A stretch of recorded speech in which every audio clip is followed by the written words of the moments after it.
Olá, galera que gosta e acompanha o futebol goiano. Um forte abraço a todos vocês, em especial aos esmeraldinos. E eu venho com mais uma edição do quadro Quem São Eles? E o time em destaque é o Santos Futebol Clube. Eu não preciso nem apresentar o Santos, né? Basta falar que o Pelé jogou lá. Jogou não, viveu lá dentro do Santos. E para falar do Santos, que neste domingo enfrenta o Goiás no estádio da Serrinha pela 13ª rodada do Campeonato Brasileiro, eu tenho o prazer de receber aqui no canal o Fábio Lázaro, ele que é setorista, vamos dizer assim, do Santos Futebol Clube, para este famoso impresso do nosso futebol. Hoje existe apenas a versão online, mas o Lance sempre foi uma referência na cobertura de futebol aqui no Brasil.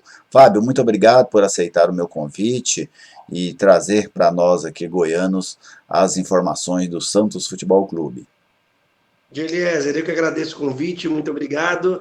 Vamos falar sobre o glorioso Alvinegro Praiano. Você bem disse, né? Dispensa apresentações, só a equipe de Pelé e não só a equipe de Pelé, Neymar e muitos outros craques desfilaram com a camisa do Santos Futebol Clube, que hoje não vive um grande momento da sua história, mesmo assim é a chamada camisa pesada do futebol brasileiro. Exatamente.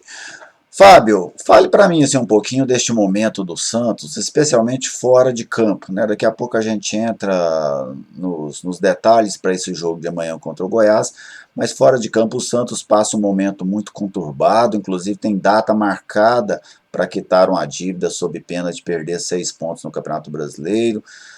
Traz para a gente aí mais informações a respeito disso. O Santos desde março não pode registrar atletas. Isso por conta de uma dívida de 2017 com o Hamburgo da Alemanha. O Santos, na ocasião, na gestão anterior, né, que foi a gestão Modesto Roma Júnior, contratou o Kleber Reis, zagueiro que estava até emprestado para Ponte Preta, nunca vingou no Santos. O Santos comprou, mas nunca pagou esse jogador. O presidente que assumiu em 2018, José Carlos Pérez, já pegou o Santos com algumas dívidas. Só que, ao invés de sanar essas dívidas, ele chega ao último ano do seu mandato com mais dívidas. E, como você disse, sob pena de sobre risco de algumas penalidades ainda maiores. Na última segunda-feira, o Conselho Deliberativo aprovou o parecer da Comissão de Inquérito e Sindicância para a abertura de impeachment contra o José Carlos Pérez. Isso significa que o presidente foi sumariamente afastado do seu cargo, assim como o Comitê de Gestão, que é um grupo de pessoas que estão para auxiliar na gestão presidencial. No seu lugar, quem assumiu foi o vice, Orlando Rolo, que estava desde os primeiros meses de mandato com o José Carlos Pérez, rompido com o Pérez. Então, o Rolo apresentou a defesa dele separadamente ao do Comitê de Gestão e foi absolvido, porque não participou de forma ativa, né? Chegou a pedir afastamento do cargo. Quando voltou, o próprio presidente, o José Carlos Pérez, emitiu uma portaria suspendendo todas a condição dele de trabalho, né? Então, ele não tinha voz ativa no clube, e isso fez com que ele fosse absolvido desse parecer da Comissão de Inquérito e Sindicância que indicou o pedido de impeachment do presidente José Carlos Pérez e consequente afastamento do mesmo. E aí, como eu disse, né, o Santos tem uma dívida já herdada na gestão anterior do Hamburgo, com o José Carlos Pérez criou duas novas dívidas.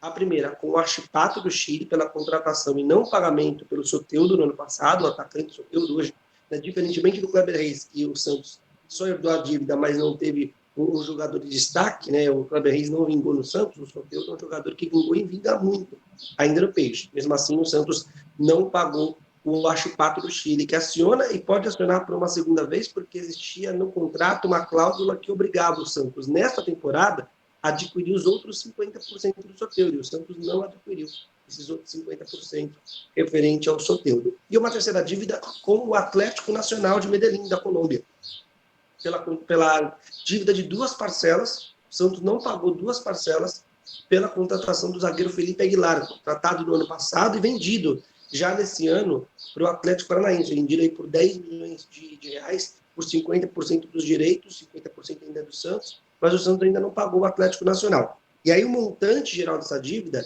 né, chega aí a 52 milhões de reais.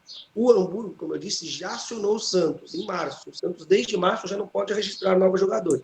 Só que o Archipato também acionou o Santos na FIFA E o Santos tem até o dia 13 de outubro para saldar essas dívidas, ou pelo menos acertar um acordo com as equipes, né, com seus credores, para que essa ação seja retirada da FIFA.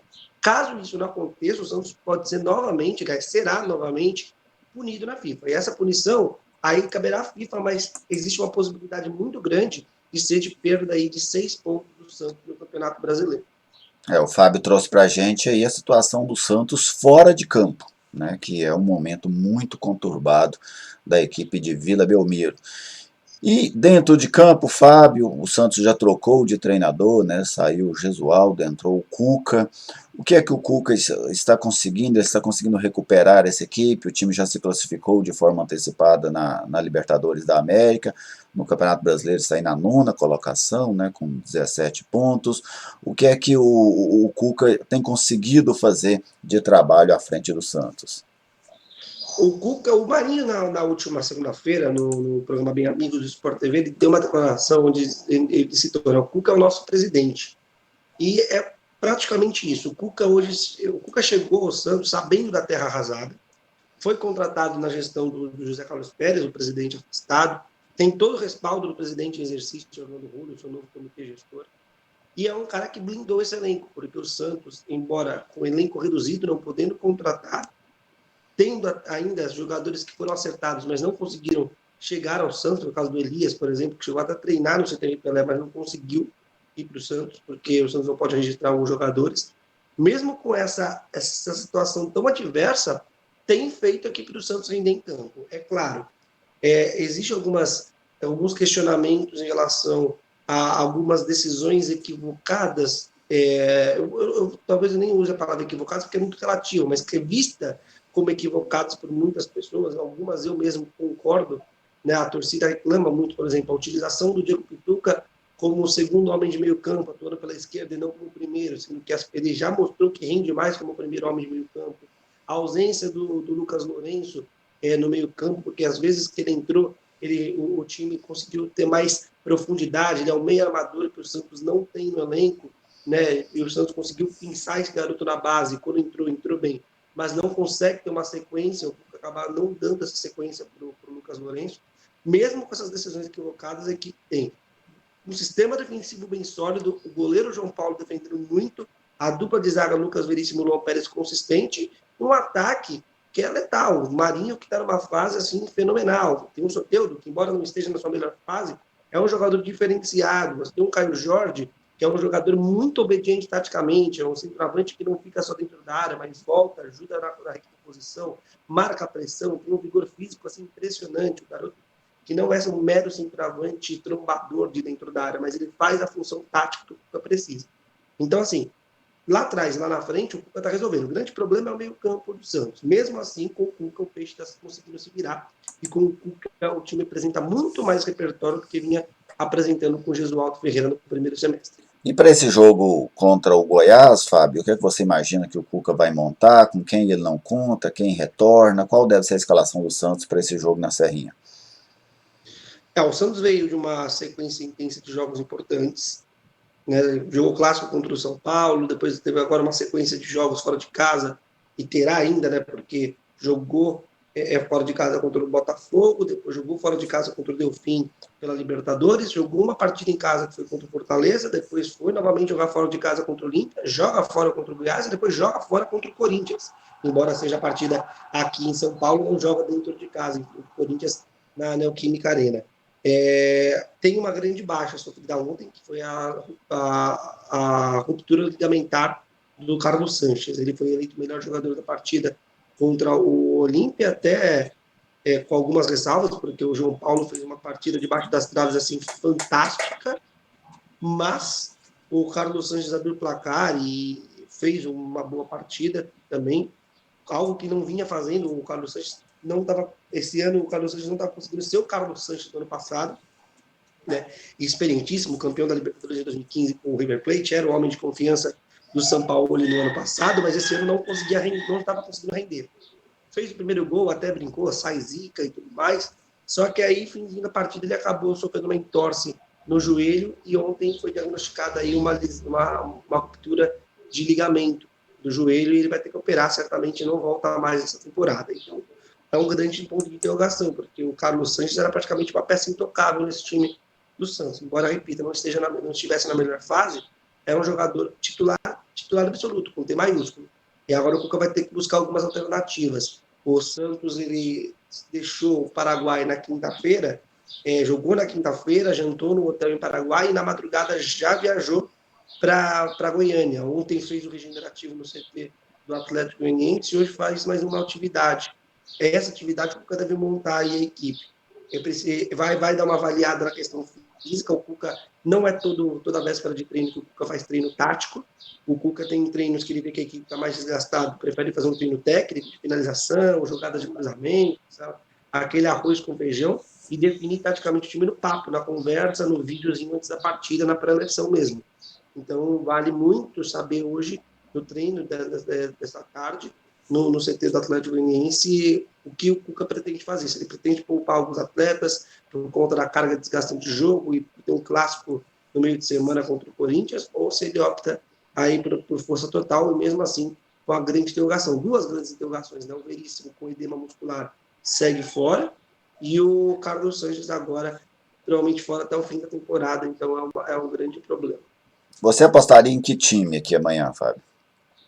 Eu acredito que o Cuca vá com o Ivonei no lugar do Sanches. É um jogador que o Cuca gosta, coloca bastante. Talvez seja uma partida para ele inserir o Ivonei aí como segundo homem de meio campo, ou o Jean Mota, que ele já atuou em algumas oportunidades com o Jean Mota atuando, mas quando o Jean Mota... e aí o Jean Mota estaria pela meia direita, embora ele seja canhoto, ele gosta de trocar o pé. Então seria uma equipe no lugar do Lucas, do Veríssimo, ele não gosta de atuar com dois canhotos na zaga. Existe uma possibilidade dele ter o Alisson ali pelo setor.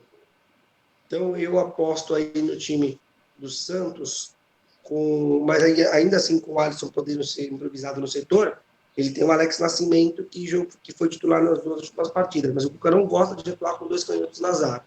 Tanto que contra o Olímpia, ele escalou pela direita o Pará e o Madison, lateral. Eles estavam dois laterais, e aí ora o Pará ficava de zagueiro pela direita, e o Madison como lateral, ora o Madison ficava de zagueiro pela direita, ora o Madison como lateral. Então eu aposto, né, repito, vai depender muito do treinamento de hoje no CT do Atlético Goianiense, mas por conhecer, né, pensando com a cabeça do Cuca, pensando com a cuca do Cuca,